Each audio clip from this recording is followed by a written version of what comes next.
با شما وعده کرده بودیم که در باب محبت صحابه ها و پیغمبر خدا که اینم تکلیفی همین جمعیت ما و شماست حکایت کنید گفتن. وعده کرده بودیم و تحمل سختی هایی که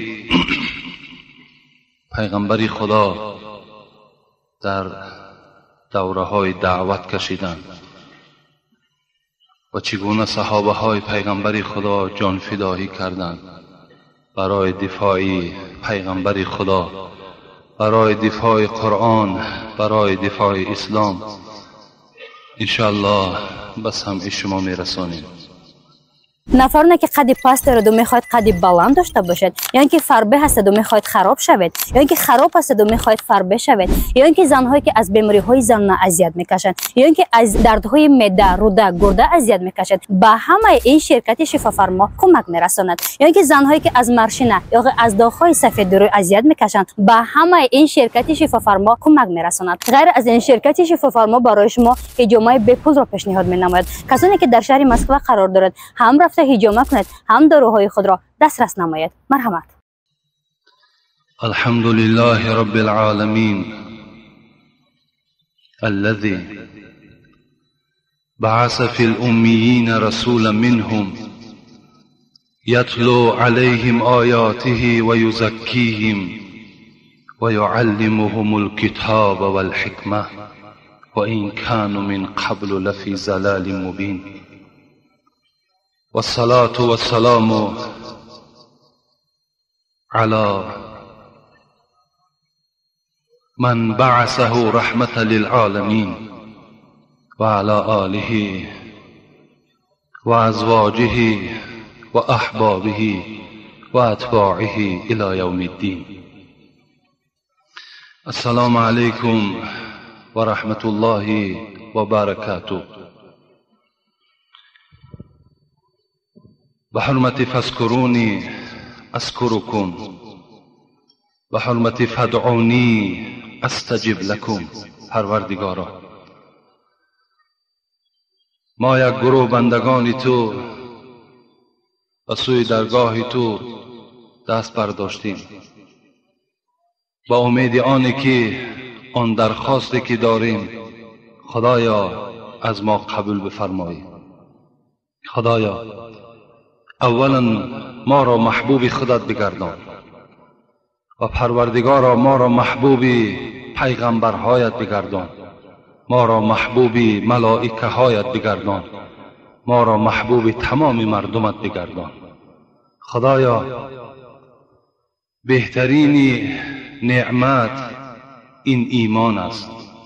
خدایا از دنیا به نور ایمان رفتن بر ما، به فرزندهای ما، به اولاد اجداد ما نصیب و روزی بگردان. و خدایا آن مراد و مطلوبهایی که در دل این بندگانت است، انک انت السمیع العلیم، خدایا برآورده بگردانی. برادرهایی که در زندانها هستند از ما طلب دعا کردند، خدای مهربان کدام آنها که به اهمیتانه وارد زندان شدند یا سهوا وارد زندان شدند، خدای آنها را هم با یک تنی صحت، با یک سر بلند از این محبس خانه ها خلاص بگردان و نزد زن و فرزندشان پروردگار و حاضرشان بگردان. اللهم اعین علی ذکرک و شکرک و حسن عبادتک برحمتک یا ارحم الراحمین.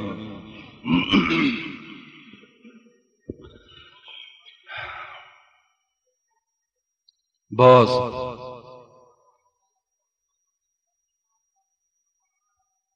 از ما یک جمعه دیگر سپری شد، یعنی 7 روز از حیات ما و شما کم شد، یعنی 7 میوه از درخت عمر ما و شما کنده شد، یعنی 7 قدم ما و شما باز به سوی مرگ نزدیک شدیم. لکن گفت شاعر هر که آمد به جهان اهل فنا خواهد بود. آن که پاینده و باقی است خدا خواهد بود. و جز خدا دیگر در این روی زمین کسی از بنده ها باقی نمی ماند. کسی نباشد. همه واردی خاک می شود، همه واردی قبر می گردد. و هزارها بار شکرانه به سوی خدایی که روز به روز عمر ما و شما اگر چنده که کم می شود، شکر که در راه خودش کم می شود، شکر که در راه طاعت کم می شود، شکر که در نماز جمعه کم می شود.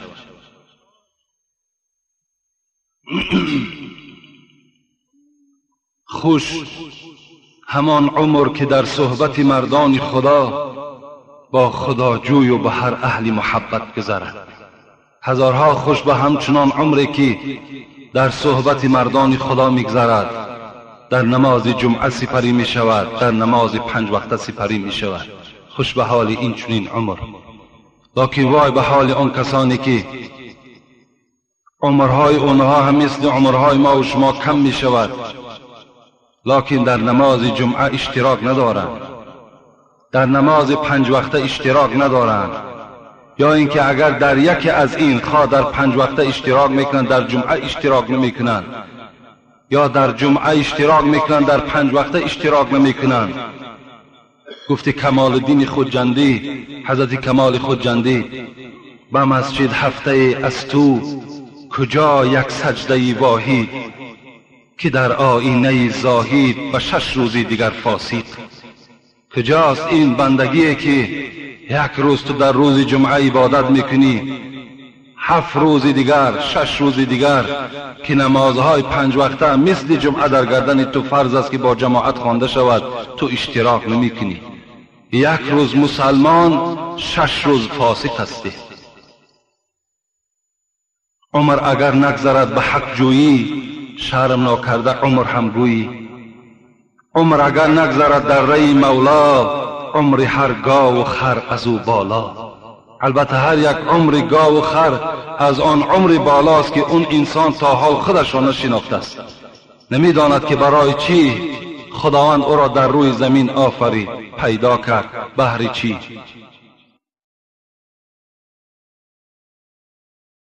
هر کی را سعی قدم بیشتر، به درگاه حق منزلش بیشتر. همین از پندت اگر بشنوی، که گر خار کاری سمن ندروی. البته عاقبت همین است. شاعر و ما و شما بسیار خوب بیان کردند. چی بیان کردند؟ هر کی را سعی قدم بیشتر، که منزلش نزد حق بیشتر. کسی که کوشش زیاد دارد، کسی که غیرت زیاد دارد، کسی عبادت زیاد دارد، البته منزلت او در نزد خدا زیاد میگردد. همین از پندت اگر بشنوی، که گر خار کاری سمن ندروی. اگر تو خار میکاری تو سمن نمیدروی. سمن گفته همون یاسمن میگن، یا اینکه با لفظ روسی جاسمین میگیم، یک گل سفیدی هست که خوشبوی هست. تو وقتی خار کاریدی تو هیچگاه تو آن گلی خوشبوی سفید نمیدروی. اعوذ بالله من الشیطان الرجیم. بسم الله الرحمن الرحیم. وصف او کی لایقی این ناکس است. وصف پیغمبر خدا را میگوید. وصف او کی لایقی این ناکس است. واصف او خالق عالم بس است. انبیا در کنه او حیران شدند، سرشناسان نیز سرگردان شدند. در وجود پیغمبر خدا همه پیغمبرها در حیرت افتادند. تمام سرشناسان علم خدا گم کردند. این چگونه بنده بود؟ این چگونه پیغمبری بود؟ ان الله و ملائکته یصلون علی النبی یا ایها الذین آمنوا صلوا علیه و سلموا تسلیما.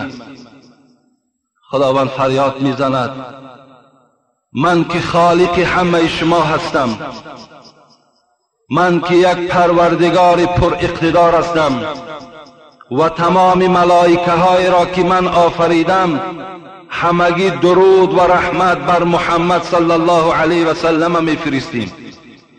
ای کسانی که ایمانی بر خدا دارید بر محمد صلی الله علیه و سلم صلوات بفرستید. به این معنای که اللهم صل علی سیدنا محمد و آله و سلم. این صلواتی هست که باید از زبان هر یک امت پیغمبر خدا، خواه شبانگه، خواه روز، خواه راستا، خواه نشسته، باید که صدا دهد.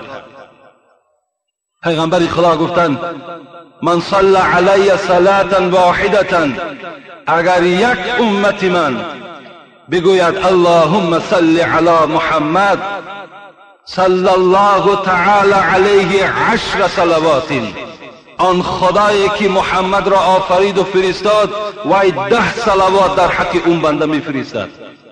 یک صلوات بگو اللهم صل علی محمد و آله و سلم. این سخن از زبان تو به مجردی که میبراید از نزد درگاه پروردگار 10 صلوات در نامه اعمال تو نویسانده می شود. رسول اکرم گفتند و حط عنه 10 خطیئة، با بزم اینه که 10 صلوات 10 درود از نزد خدا به تو میرسد، باز 10 خطایی تو را به حرمت این نام من خداوند از نامه اعمال تو کره میگرداند. البخیل من ذکرت عنده فلم یصلی علیه. پیغمبر خدا گفت بخیل ترین امت من همان کسی است که نام مرا میشنود یا حیات را از سر میگذراند لکن در حق من صلوات نمیفرستد. این بخیل ترین شما هست. رغم انف رجل ذکرت عنده فلم یصلی علیه. اینا حدیث های صحیح پیغمبران. خار شود همان امتی که در حق من صلوات نمیفرستد.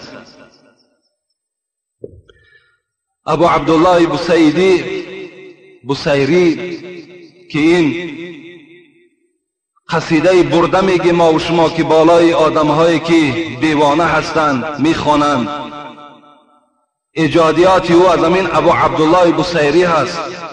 همین حضرت در فضیلت صلوات چی میگوید؟ میگوید من به کسلی فلج گرفتار بودم.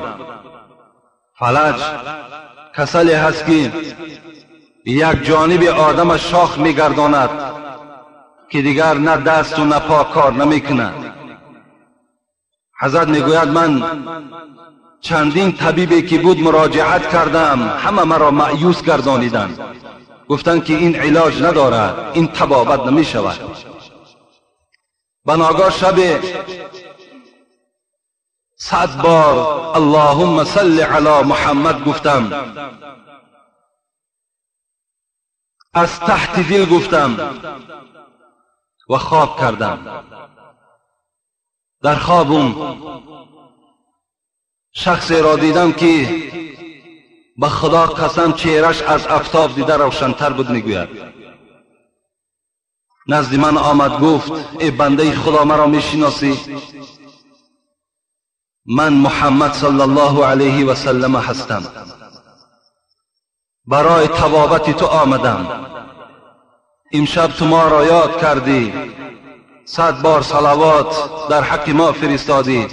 معروضتون علیه، پیشنهاد من کردن ملائکه هایی که ابو عبدالله بصیری در حق تو 100 صلوات فرستاد، الحال وی بیماری فلج دارد. حضرت میگد ردای مبارک از سر گرفتن و بالای میگد همون جسد من پرتافتن و گفتن که بصیری تو شفا یافتی. این سخن پیغمبر خدا انجام یافت از جا گویا که چیزی مرا ترسانده باشد. با یک سراسیمگی از جاگه خواب خیستم و فکر کردم من دیروز از جاگه خواب خیستن نمیتوانستم. گویا که همین کسل فلج در من نباشد. الحمدلله که با سبب 100 صلوات پیغمبر خدا من شفا یافتم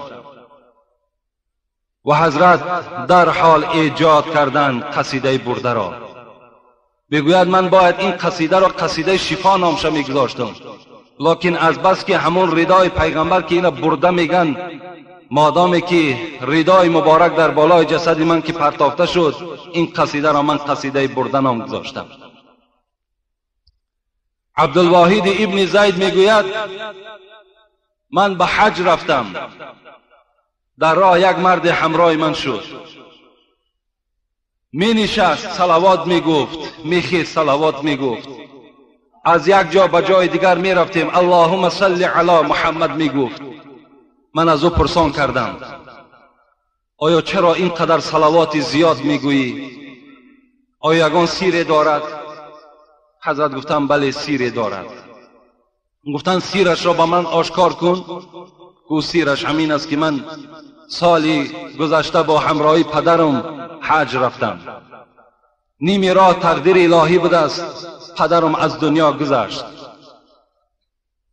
وقتی جان او را خداوند قبض کرد، چهره او چنان سیاه شد که دیگر پدری مرا شناخته نمیشد. خیلی حیرت ماندم که این غضب خداست که چهره پدری من این گونه سیاه شد.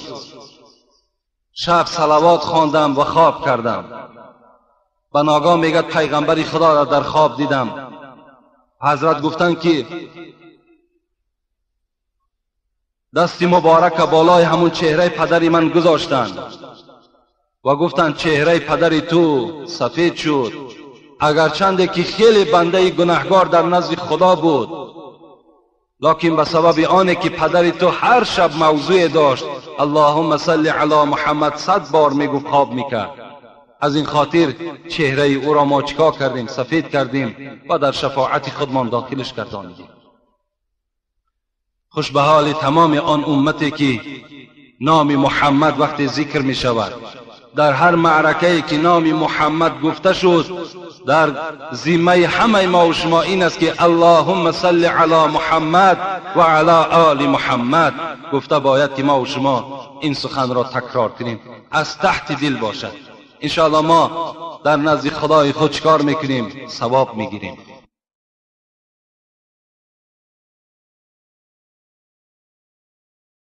قل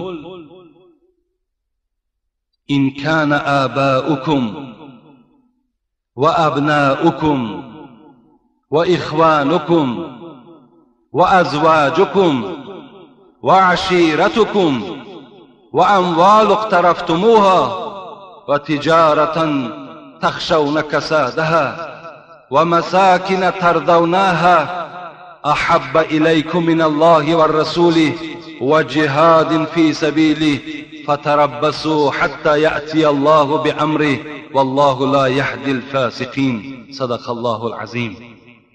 این آیتی که الحال تلاوت کردیم از سوره مبارکه توبه هست. در این آیت خداوند 8 چیز را به ما و شما نامگیر کرد. خداوند گفت اگر ای بندگان من، اگر پدرهای شما، اگر فرزندهای شما، اگر برادرهای شما،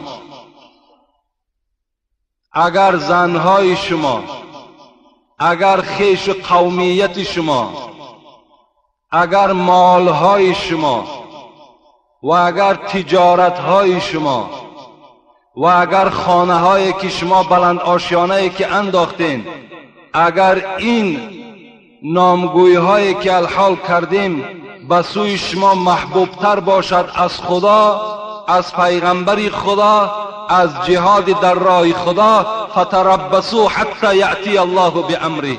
خدا گفت که شما انتظار عذاب من را بشوید. خداوند قوم فاسق را هدایت نمی کند. این آیت هست صراحتاً به ما و شما خبر می دهد که هر کسی که از پدر و مادر و اولاد و اجداد و خانه و پول و مال خدا و پیغمبر را دوست ندارد وی فاسق است. والله لا یهدی القوم الفاسقین، خدا قوم فاسق را هدایت نمیکند. قال رسول الله صلی الله علیه و سلم لا یؤمن احدکم حتی اکون احب الیه من والدی و ولدی و الناس اجمعین. پیغمبر ما و شما گفتند ایمان شما ای امت من مکمل نیست تا زمانی که اگر از پدر و مادرتان، از فرزندهاتان، از تمام مردم دیدم مرا دوست ندارید، ایمان شما کامل نیست. برای چی این سخن پیغمبر گفتند؟ آیا برای که قدر خودشان در بین ما و شما بلند کنند؟ نه، بلکه آن عذاب، آن تحمل، آن سختی های را که پیغمبر خدا پشت سر کردن. صاحب کتاب میگوید، صاحب تاریخ، که هیچ پیغمبری به منزله محمد صلی الله علیه و سلم عذاب نداشتند. چه حضرت موسی چه حضرت عیسی یک تبلیغ در گردن اونها بود، یک رسانیدن توحید الهی بود. لکن محمد وظیفش چی بود؟ وظیفش این بود که تمام عالم باید که اسلام را قبول کند. این یک وظیفه خیلی سنگینی بود. زمان پیغمبر خدا پیغمبری در مبعوث شدن که در اطرافش یگان موحد نبود، یگان کسی که الله گوید وجود نداشت.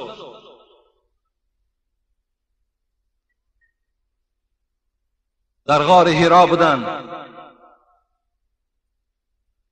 آیت اقرأ بسم ربک الذی خلق نازل شد. من قصه را مختصر بر شما میگویم. حضرت جبرائیل گفتند محمد تو پیغمبر هستی، تو را خداوند مبعوث و پیغمبری گردانید. بخوان این آیت را. ما انا بقارئین، ای فرشته خدا من خواننده نیستم، من هیچ مدرسه و دانشکده را ختم نکردم. حضرت جبرائیل بازگشته گفتند اقرا، گفتند بخوان محمد. گفتند من خواننده نیستم. سیوم بار تکرار کردند خوان. گفتند محمد. گفتند من خواننده نیستم. وقتی خواننده نیستم گفتگی در حضرت جبرائیل میگه در کنار خودش محمد را میگه در آغوش خود کشید و یک فشرد و کشادش کرد. گفت بخوان. حضرت در حال خواننده شدند. وقتی این حادثه را آوردن به خدیجه همسر خودش، وقتی رسانید، بچه عمک خدیجه این ورقه ابن نوفل بود که بسیار نصرانی بود و بسیار علم انجیل را خوب میدانست. وقتی از رسول اکرم پرسان کرد چی گونه بود و حالت وی را آگاه کرد، خبر داد. گفت تو بیشک گفت تو پیغمبر هستی. ما در کتاب خود دیدگی هستیم که این زمانها باید پیغمبر نازل بگردد و این چنین خصلت ها دارد و اون فرشته که نزد تو آمد او جبرائیل است. حضرت مختصرا این اسلام را آهسته آهسته در بین مردم از کی شروع کنم؟ از آدم نزدیکترین خود که در یک بستر خواب هستم، خدیجه است. از خدیجه شروع کردن و دیگر فرزندی که در خانه آنها با وایه رسید این علی بود، با علی رسانیدن، با ابوبکر رسانیدن، با حضرت زید رسانیدن که این غلام بود، پیغمبر خدا وی را آزاد کرده بود. همچنان 13 سال پیغمبر خدا در مکه مکرمه بعد پیغمبری اسلام را خفیه نگاه می داشت. 13 سال با تمام تحمل رنج ها و سختی ها. حضرت عروه را حکایت میکند کتاب حکایت صحابه که از ابن عاص پرسیدم ای ابن عاص، آیا از روزهای سختترین پیغمبر خدا چیز یاد داری؟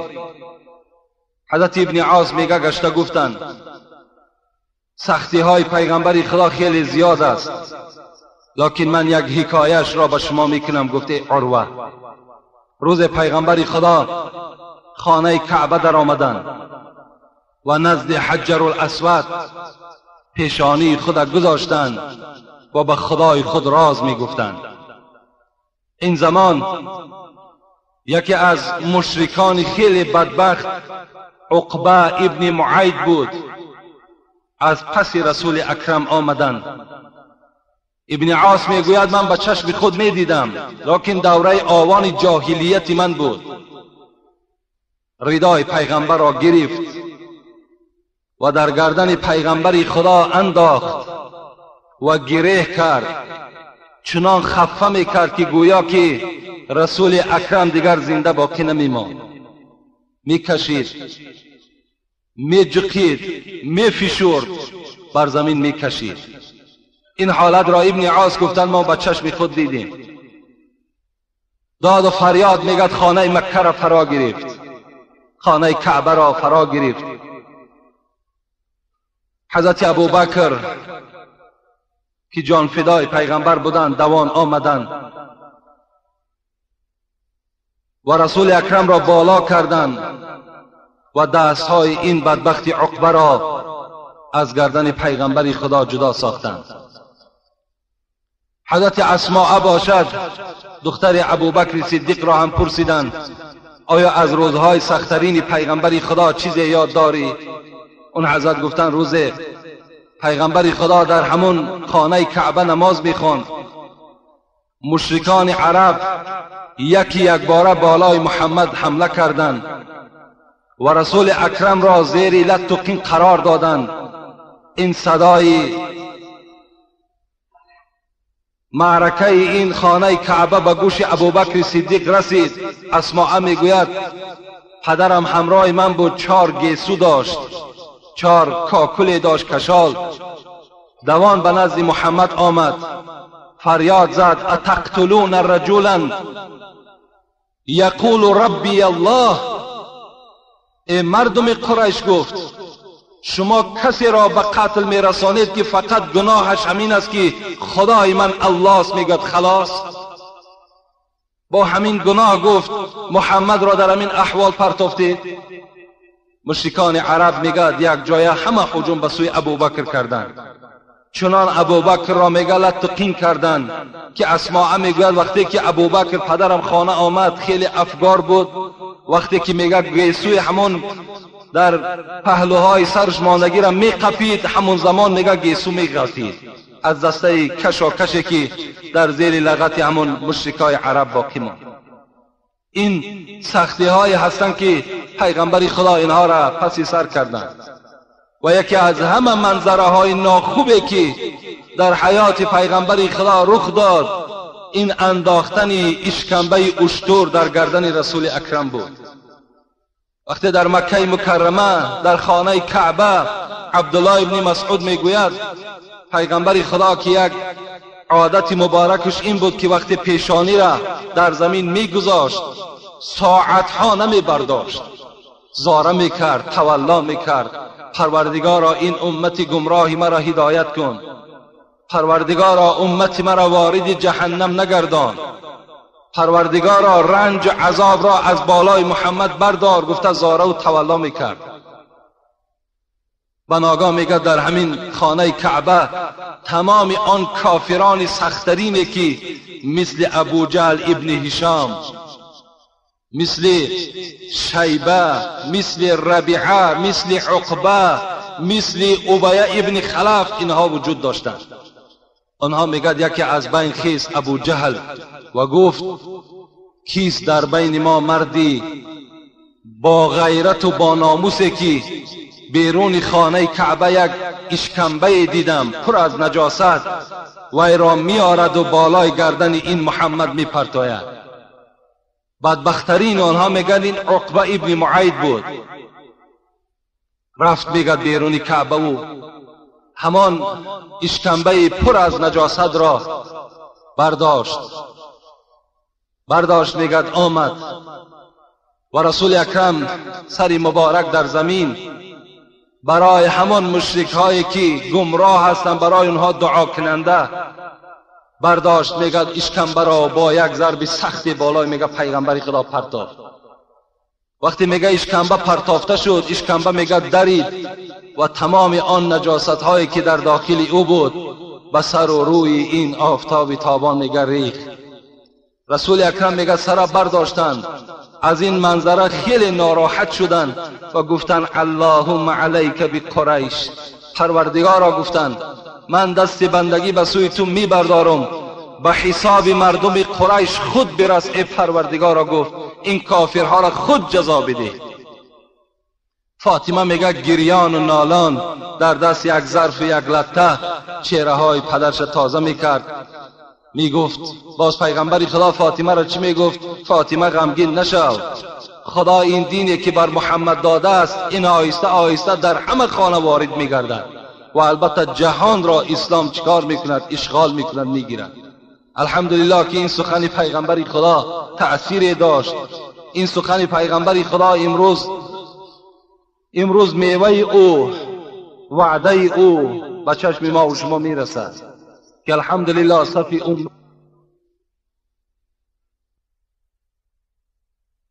این گونه رنج ها را رسول اکرم میکشید. برابر رسول اکرم با صحابه ها هم عذاب ها میکشیدند. من یک قصه از صحابه پیغمبر خدا اولین یار او ابوبکر بر شما میکنم. وقتی که میگه صف مسلمان ها به 39 نفر رسید، ابوبکر صدیق میگه از جای خود خیز، گفت ای پیغمبر خدا چندین سری سال شد این حقیقت را ما پوشیده نگاه داریم. خوب می شود که این را در خانه کعبه در بین تمام مشرکان عرب اعلان بکنیم. رسول اکرم میگه اولا نخواست. گفت ابوبکر الحال بر وقت است، صف ما و شما 39 نفر، صف مشرکان این عرب چقدر زائد است. شاید که همین عمل ما و شما ناخوب شود. حضرت ابوبکر که غیرت اسلامیش بیدار شده بود از جا خیستند، پیشا پیش پیغمبر خدا همراه صحابه ها یک جایه به خانه کعبه داخل شدند. وقتی که وارد خانه شدند اطراف خانه را تمام مشرکان عرب احاطه کرده بودند و اون زمانها در گرد اطراف خانه کعبه این جاهل ها میگه عریان طواف میکردند. ابوبکر صدیق یار اول پیغمبر خدا که پیغمبر را پرسیدند از زنها کی را بسیارتر دوست می‌داری؟ گفتند عایشه را دوست می‌دارم. و من الرجال، پیغمبر خدا سؤال ما از مردهاست، مردها را کی را دوست می‌داری؟ ابوها، پدر عایشه را دوست می‌دارم که پدر عایشه این ابوبکر صدیق بود. حضرت بالای سنگ برآمدند و اولین خطبه که در اسلام خوانده شد، اولین خطبه را خواندند. تمام مردم را به اسلام دعوت کردند.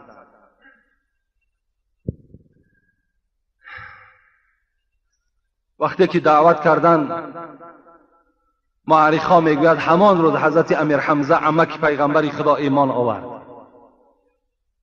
همان 3 روز ناگذشته حضرت عمر ایمان آورد. لکن بعد این اعلان چه حادثه شد؟ یک باره تمام آن گروه کلان مشرکان عرب هجوم بالای این 39 نفر کردند. صاحب کتاب میگوید چنان ابوبکر را لت و کوب کردند، چنان با پایهای خود به چهره این ابوبکر میزدند که دیگر این چهره ابوبکر را میگه شناخته نمیشد. مسلمان ها همه پریشان شدند. ابوبکر که از قبیله بنی تمیم بود، بنی تمیم درکدار شدند که ابوبکر را با این احوال انداختن. آمدن این جسد مبارکه برداشتن. سحر بود، به خانه بردن. وقتی در خانه تا نصف روز نگاه کردن، ابوبکر به خود نمی آمد. مادرش گریه میکرد، ام خیر. حتی بعضی معرخان میگن دیگر ابوبکر شناخته هم نمیشد، از حساب بی نهایت خونی زیاد رفتند. بیگاه شد. این قبیله بنی تمیم به خانه کعبه آمدند. گفتند اگر ابوبکر از همین رنج وفات کند، هلاک شود، ما عقبه ابن معید را به قتل میرسانیم. زیرا عقبه ابن معید در زدن ابوبکر بسیار فعال بود. شب شد، میگد بعد شام به ناگاه میگد این چشمهای نرگسین ابوبکر کشاده شد. در اطرافش همه خویش و تبار، از آن جمله مادرش هم نشسته بود. وقتی چشم کشاده شد، نگاه کرد که اطرافش مادرش و خویش قومیتش نشسته. اولین سخنی که ابوبکر صدیق شروع کردن چی بود؟ گفتند مادر جان، گفتند حال محمد چگونه هست؟ حال محمد چگونه هست؟ حالت خود تماما فراموش کردند، نمیدانند که خود در کدام صورت هستند، محمد در چه احوال است. خویش قومیت یکی یک باره غضبناک شدند. تا اون زمان اسلام نآورده بودند. گفتند تو از پشت محمد به همین احوال زدی، باز محمد طلب میکنی. و طعام میگه دراز کردند، به ابوبکر آب میدادند. گفتند قسم بر آن ذاتی که جان ابوبکر در دست اوست، این طعام شما بر من حرام است تا وقتی که خبر محمد را بر من نمیارید. تا اگر من از محمد درکدار نشوم، برای من شراب و طعام همه حرام است. دید مادرش همه خویش قومیت قهر کردند، خیسن از نزد ابوبکر رفتند. مادرش تنها ماند. یک قسم شب شد، گفت مادر، گفت خیز خانه عمر می روی. خواهر عمر ام جمیل ایمان آورده است، وای می داند که حالت محمد چگونه هست. مادرش برای آنه که فرزندش طعام خورد رفت. وقتی که از خواهری حضرت عمر پرسان میکرد، اونها می ترسیدند اسلام خودشان آشکار کنند. گفت من نمیدانم، من محمد را نمیشناسم، من نمیدانم که محمد در کدام احوال است. لکن درکدار شدم که فرزندی تو ابوبکر خیلی رنج کشیده است، اگر بخواهی یک جای رفته عیادت میکنیم، خبر میگیرم. وقتی که خواهر عمر میگه نزد ابوبکر آمدند، ابوبکر از او پرسان کرد محمد در کدام احوال است. گفت ابوبکر گفت مادرت میشنود. مادر تا اون زمان ایمان نآورده بود. گفت مادرت میشنود. گفت با که ندارد مادری من میشنود نمیشنود، بر من خبر بده محمد در کدام احوال است. گفت الحال گفت در خانه ارقم است، الحمدلله که با وی هیچ آسیبی نرسیده است، صحت و سلامت در خانه ارقم است. حضرت میگد از جای خود خیستند، گفتند مرا یک جای میگیرید، با کدام احوالی که نباشم خانه ارقم میبرید. یک قسم شب گذشت، میگد وقتی که مشرکای عرب همه خواب بودند، حضرت کشاله کنان میگد به خانه ارقم آمد. وقتی که وارد خانه شد، میگد گویا که محمد ابوبکر را 10 سال ندیده باشد. یک باره یکدیگر را در آغوش گرفتند، داد گفتند، گریه کردند. سبب این قدر رنج ما برای چی باشد؟ چرا ما را اینقدر مشرکای عرب اذیت میدن؟ به سبب آنه که ما میگوییم خدای ما یک و یگانه است، به سبب آنه میگوییم که همین بت‌هایی که شما عبادت میکنید همه این بیکاره است، از اینها هیچ فایده ای نیست، از این خاطر ما و شما را رنج میدهند. ابوبکر صدیق باشد میگفت پیغمبر خدا، این مادر من ام خیر است، دعا کن که وی مسلمان شود. حضرت میگه دست برداشتن، گفتم پروردگارا چگونه ای که ابوبکر بر من محبت دارد، چگونه ای که ابوبکر به قرآن محبت دارد. خدایا مادر ابوبکر را هدایت کن. دعای پیغمبر خدا قبول شدند. مادر ابوبکر هم در همون مجلس چیکار کرد؟ ایمان آورد و اسلام را قبول کرد. دیدن که رنجهای خیلی زیاد است. از جانب خدا امر شد محمد مکه مکرمه را ترک بساز، به سوی مدینه هجرت کن. رسول اکرم اولا پیش از آنی که هجرت کند تمام آن کسانی که ایمان داشتند همه آنها را روان کرد. آنها در آوانی رفتند، چه عذابها میکشیدند. چه سهیل رومی میگوید وقتی که من از مکه بیرون شدم و خواستم که به مدینه بروم، من از دولت و سهولتم فقط یک اشتر داشتم، همون اشتر را از من گرفتند. گفتم وقتی که تو مکه آمدی تو هیچ دولتی نداشتی، همه این برکات مکه هست. گفته مشرکای عرب میگن همون اشتری مرا گرفتند. بعض مردهایی که هجرت میکردند زنهای اونها را گرفتند، فرزندهاشون را گرفتند تا که اونها نروند، لکن اونها زن و فرزند یک جا گذاشتند، از پس پیغمبر خدا به مدینه رفتند. شب از شبها امر شد که محمد برا رای مدینه را پیش گیر. پیشکی پیغمبر خدا دو اشتر تیار کرده بودند. رفت خانه ابوبکر را بیدار ساخت و گفت خداوند امروز برای من خیلی یک یار مناسبی را نصیب گردانید و این تو هستی. خیز امشب شبی هست که ما مکه مکرمه را ترک می سازیم. از جا خیستند و حضرت علی که خیلی صحابه کرام است، خدمت نشان داده در اسلام ما و شماست، حضرت را گفت که در جاگه من تو خواب میکنی. بین محبت را بین.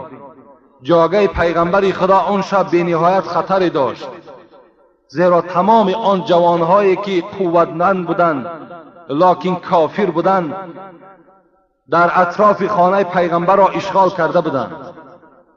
فقط منتظر بودند که سحر به مجرد که دروازه پیغمبر کشاده می شود و پیغمبر بیرون می شود، یک جای کاردها را در شکم او می زنیم و در آن شتابی که ابو جهل تیار کرده بود با چندین کافرها، آنها منتظر بودند که جسد محمد را سحر نزد آنها می برند. چی می دانست؟ چی می داند که خداوند بهترین مکار است؟ اون مکر که شما میکنین در نزد مکر خدا، در نزد تدبیر خدا هیچ چیز. رسول اکرم آزاد از خانه برآمدند. همه مشرکان در خواب بودند، ندیدند و علی در آن جاگه خواب بود. هر زمان نگاه میکردند که جاگه کسی خواب است، یک لطه سبز بالای پرتافتگی است، گمان میکردند این محمد است. وقتی سحر شد حضرت علی میگه همون چادر را بیرک کردند. این مشرکان وقتی دیدن که این علی است، یک باره تمام امید آنها، آرزوی آنها شکسته شد و هجوم بالای علی کردند. علی را لط و کوب کردند و پرسیدند محمد کجاست؟ گفت من خبری ندارم، من نمیدانم که محمد در کجاست. دستهاش بستند و به نزد این ابو جهل بدبخت، ابو جهل سرسخت، ابو جهل که وی معجزه پیغمبر خدا را آشکارا دیدگی بود لیکن ایمان نآورد. خدا کسی را که هدایت نکند هیچ کس وی را هدایت کرده نمیتواند.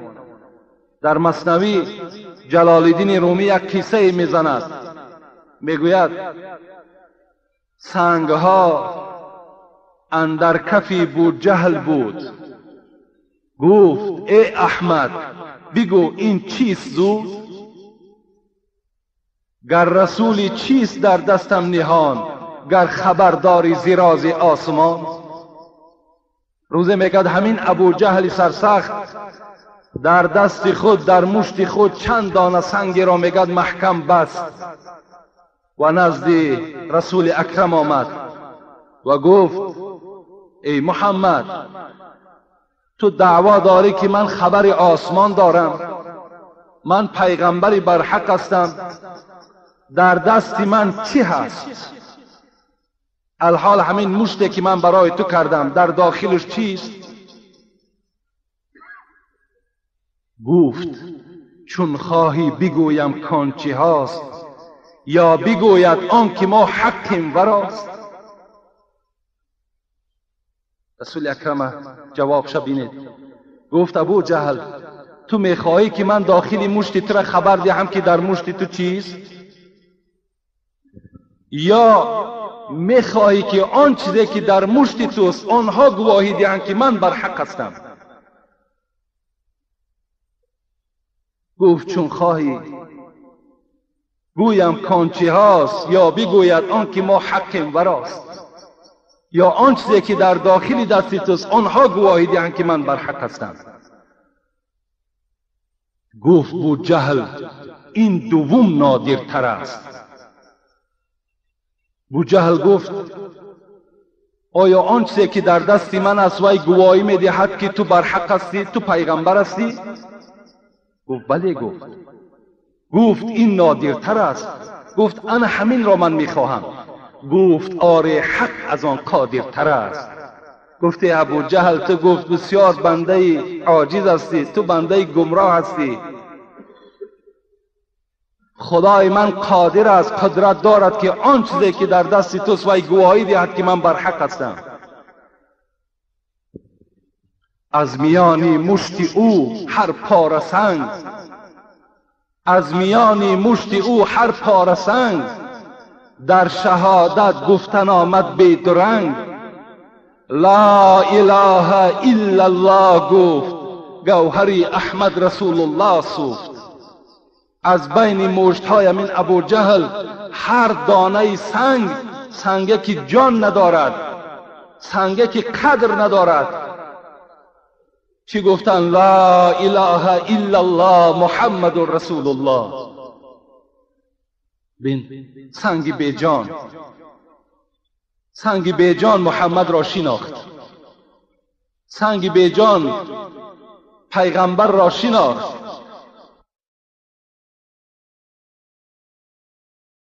چون شنید از سنگها بو جهل این، چون شنید از سنگها بو جهل این، زد ز خشم آن سنگها را بر زمین. وقتی شنید که این سنگها دانه به دانه لا اله الا الله محمد رسول الله میگوید، در خشم آمد و آنها را میگه در زمین زد میگه، لکن ایمان نه آورد. حضرت مولوی میگوید رسول را استونی حنانه بشناخت، ابو جهل آدمی و دشمنی ساخت. یک استون حنانه بود، یک درختی بود که پیغمبری خدا بالای وی می برآمد به مردم موعظه میکرد. وقتی که برای پیغمبری خدا میگد یک منبری نو تیار کردند، یک چوبی نو تیار کردند، پیغمبر او چوب را ترک کرد و بالای این چوب برآمد. این حدیث صحیح بخاری است. همان چوب میگد مثل کودک گریه میکرد. پیغمبری خدا را شناخت. گفت پیغمبری خدا از این روز اعتبارا دیگر بالای من نمیبرایی؟ رسول الله میگه رفت مثل سری کودک را نوازش میکنی، بالای او را نوازش کرد و گفت دیگر کسی بالای تو نمیبراید. همین ابو جهل منتظر بود که جسد پیغمبری خدا نزد او می آید. به ناگاه آوردن علی را. از علی پرسید محمد کجاست؟ گفت من نمیدانم. گفت وی را لطفاً کنید. و دوان به خانه ابوبکر آمد. حضرت اسماء میگد من حامله بودم، دختر ابوبکر صدیق زن حضرت زبیر، در خانه بودم. میگد از دهان میگد ابو جهل باد دوزخ میبرآمد، چنان دشنام میداد، چنان دشنامهای بی معنی میداد، مثل باران میگد دشنام در حق پدر من و در حق من بود. فریاد زد پدرت کجاست؟ گفتم نمیدانم. گفت نمیدانی؟ گفتم نمیدانم. یک سنگ را میگه از زمین برداشت و در قفس سینه من میگد با چنان سخت زد که قسم به خدا که گوشوارهام دیگر نیفتم. گوشوارهام از گوشم پرید. گفت اینم یک جفای این بدبخت ابو جهل، چی به ابو بکر، چی به اولاد ابو بکر، چی به رسول اکرم بود. لکن بازم همه این اونها ایمان خود نفروختند، تسلیم ابو جهل نشدند، بلکه هر شب همین اسماعی که حامله بود به بالای همون کوی ثور حرکت میکرد، همون غاری که پیغمبر خدا پنهان بود، طعام میبرد، خبر میبرد، به رسول الله میرسوند.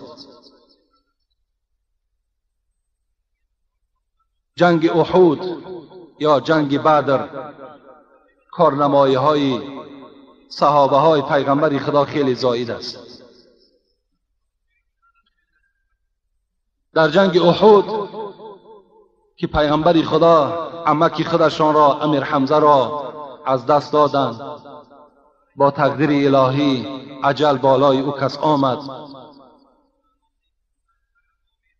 کارنمایی های حضرت علی ذکر می شود. در همین جنگ احد حضرت علی 60 زخم برداشتند. 60 نوک شمشیر در بدن حضرت علی زده شد. وقتی جنگ را انجام دادند، تمام شد، با فایده مسلمان ها انجام یافت. آدم های یردار را پشت کردند، به مدینه آوردند و پیغمبر خدا خبر دادند که علی خیلی حالتش ناخوب است، زیرا زخم زیاد پیدا شده است و خون زیاد رفته ایستاده است. دو طبیب را میگد رسول اکرم نزد او فرستاد که حضرت علی را طبابت کنند، جراحت کنند. آنها آمدند، حکایت میکنند که وقتی که یک زخم علی را میپشانیدیم، زخم دیگری در پهلوی زخم پیدا میشد. یعنی خیلی بدنش مثل ایلک واری بیخته شد. در حال به پیغمبر خدا آمده خبر دادند که ما از طبابت علی عاجز آمدیم، بجز شما دیگر کسی وی را طبابت کردن نمیتواند.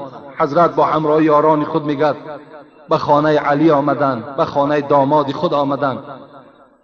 وقتی جسد این علی را دید، بدن علی را دید، یک لقطه را گرفت، میگد و بسم الله الرحمن الرحیم گفت و بالای میگه همون زخم ها شکید و دست همون نیکبختی خودش را، دستی با برکاتی خودش را بالای همون زخم های علی میگد کشید و گفت خدایا با علی شفا نصیب بگردان. زمان میگد حضرت علی میگه از تمام این زخم ها نجات یافت و میگد به سوی خداوند گفت که پروردگارا، بازم این قدر زخم هایی که من برداشتم، شکر به سوی تویی که پشت به سوی دشمن نگردانیدم. شکر به سوی تو که من از میدان جنگ نگریختم. هزارها بار شکر به سوی تو. 16 ضربه حضرت میگوید در همین جنگ احد من خوردم. به زمانی که 60 زخم برداشتم، 16 ضربه شمشیر میگوید مرا در زمین افکندگی است. از همین 16 ضربه که به شمشیر زدن، در 4 تا همین میگوید من بر زانو زدم، چنان سخت بود میگوید. لکن همین 4 باری که حضرت میگوید حکایت میکند که من بر زانو زدم، در پهلوی میگوید یک جوانی بود، یک جوانی بود که خیلی خوشبوی بود. میگوید از کتف من میبرداشت، میگفت علی به پیش حرکت کن، این مبارزه نصیب شماست، این غلبه نصیب شماست. من پیش میرفتم. وقتی که میگن من صحت شدم، مدینه آمدم، این حکایت را با پیغمبر خدا رسانیدم که پیغمبر خدا، من در 16 ضربه که از شمشیر خوردم، در 4 تای آن به زانو زدم. شخصی بود خیلی خوشبوی و جوان، مرا از زیر کشم میبرداشت و به سوی جنگ روانه میکرد. نفهمیدم که وی کی بود. رسول اکرم میگه از او سوال کرد با کی مانند بود؟ حضرت علی میگه گفتن که با دحیه کلبی بسیار مانند بود. دحیه کلبی هم یکی از پادشاه ها بود که 60 سال حیات خودش را به جاهلیت گذرانیدگی بود. پیغمبر خدا در حق دحیه کلبی دعا کرده بود که خدایا دحیه کلبی را به اسلام مشرف بگردان، و خداوند دعای این پیغمبر خدا را میگه قبول ساخت و دحیه کلبی که پادشاه بود به اسلام مشرفش گردانید. روز از روزها میگه همین جبرائیل به محمد خبر داد که محمد به استقبال دحیه کلبی برا که وی مسلمان شده است و نزد تو می آید. رسول اکرم میگه برآمدن به نزد مسجد.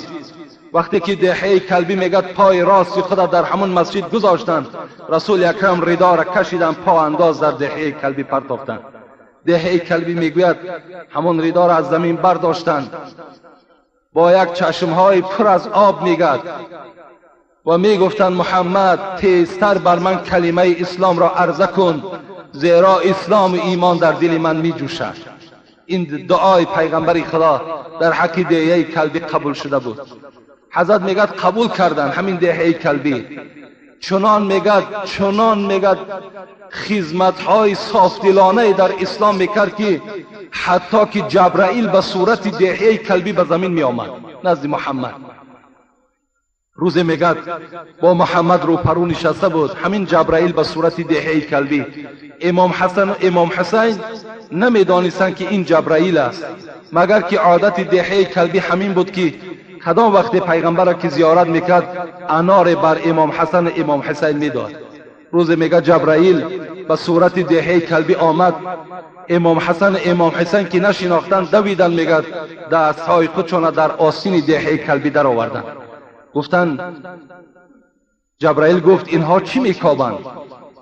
گفت برادر جبرائیل وقتی دحیه کلبی به من زیارت می آمد در آستینش انار می آورد. این امام حسن اینها آموخته شدگی هستند، فکر میکنن که تو دحیه کلبی هستی، تو را نشناختند. جبرائیل مثل که محمد امام حسن و امام حسین دوست می داشت، جبرائیل هم دوست می داشت. حتی گوهره من امام حسین در حکایه میگه جبرائیل خود می جنبانید. در حال میگه زمان ناپدید شد، در آستینش انار از جنت آورد و نشست. امام حسن امام حسین میگه دستها را در آستین انداختند، انارها را گرفتند. خاطر محمد هم شاد، خاطر جبرائیل هم شاد شد. همین علی میگه فرمان داد، خبر داد که پیغمبر به صورت دحیه کلبی بود. گفت برادر علی آگاه باش که وای دحیه کلبی نبود، وای جبرائیل بود که برای تو یاردم کرد. این بعضی از محبت های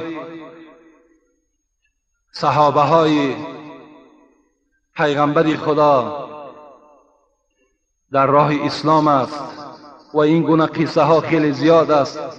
حتی آیتی وقتی که میگد آیتی من ذا الذی یقرض الله قرضا حسنا آمد که خداوند ندا کرد کدام بنده ای که کجاست همچنان بنده ای که مرا قرض دهد، یعنی در راه من صدقه کند. ابو دحداح میگوید یکی از صحابه پیغمبر بود، آمد گفت از دست پیغمبر داشت و گفت ای محمد، گفت آیا خداوند میگوید کیست بنده ای که مرا قرض دهد؟ گفت بله. گفت آگاه باش، گفت همان باغی که من در اختیار دارم همان باغ را من بر خدای خود قرض دادم. من بر خدای خود قرض دادم، یعنی در راه اسلام وی را خیر احسان کردم. اون زمانها باغ به نهایت قدر قیمت زیاد داشت، مثل حاضر زمانه واری. لکن باغ ابو دحداحه فضیلتش این بود که 600 تنه درخت خرمای کلان داشت که خیلی فایده زیاد می داشت. حتی خانه ابو دحداحه میگه در داخل باغ داختگی بود، عمارت کردگی بود. آمد میگه وارد باغ شد و زن و کودک خود از خانه بیرون کرد. گفت بیرون شوید که این باغ را من در راه خدا خیر احسان کردم. ببین چگونه یک جان فدایی های داشتن. امروز مردم ما، امروز امت پیغمبر خدا آنقدر محبتی که بر ساختمان دارد، آنقدر محبتی که بر باغش دارد، آنقدر محبتی که به فرزندش دارد، باور کنید بر خدا و پیغمبر او ندارد. من این از چی میگم؟ امام ازهری را وقتی پرسیدند ما معنا محبت العبد لله و للرسول، همین محبت بنده را بر خدا و به پیغمبرش از کجا بفهمیم؟ از کجا بفهمیم که همین بنده خدا را دوست می‌دارد، پیغمبر را دوست می‌دارد؟ امام ازهری چی گفتند؟ الطاعت لهما والاتیان فی امرهما. گفتن شما در زمان بنده محبوب خدا و محبوب پیغمبر را آن زمان میشناسید که اگر میبینید که در امر قرآن و در امر حدیث های پیغمبر قائم است، آن زمان شما یقینا بدانید که وی محبتی بر خدا و محبتی بر پیغمبر خدا دارد. امروز بنده های خدا، امروز امت های پیغمبر خدا در 10 سال و 15 سال خانه هاشون را تیار کردن میتونن. 10 سال و 15 سال شد ساختمان یک خانه می رود.